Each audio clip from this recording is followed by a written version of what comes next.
Arthur Scargill called for a mass picket of Orgreave. Today he got one. Several thousand miners turned up, an attempt once and for all to halt British Steel's coke convoys. Mr. Scargill himself was there, trying to direct operations with a loud hailer.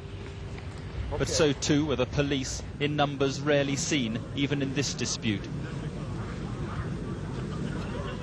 The pickets were penned in away from the front entrance, but when the first convoy was spotted at around 9 o'clock, the trouble began.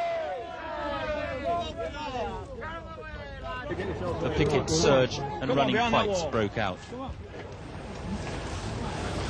Missiles were thrown and fencing ripped up. But when the smoke bombs went off, the reinforcements and the riot shields moved in.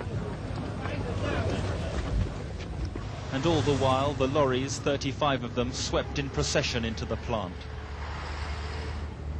The injuries were to both pickets and police, the victims taken away to waiting ambulances. An hour and 20 minutes later, the newly laden lorries left for Scunthorpe, their drivers well protected in their cabs. This time, the miners, helpless behind the police cordon, stood and watched in almost total silence. This afternoon, another convoy and more clashes as police drove back pickets, and again running battles between miners and mounted police.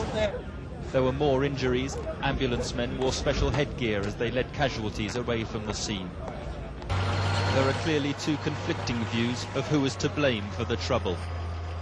We've had riot shields, we've had riot gear, we've had police on horseback charging into our people, we've had people hit by truncheons, we've had people kicked onto the ground by the police, and the intimidation and the brutality that's been displayed are something reminiscent of a Latin American police state. But tonight, police put on display some of the weapons they say were used against them and their horses. There's talk about riot shields and riot helmets. That simply is protection for the officers who've got to stand there. If the officers were unable to stand there, the gates to the plant would be closed. And simply, in order to maintain that position, we had to bring out shields and we had to don protective helmets.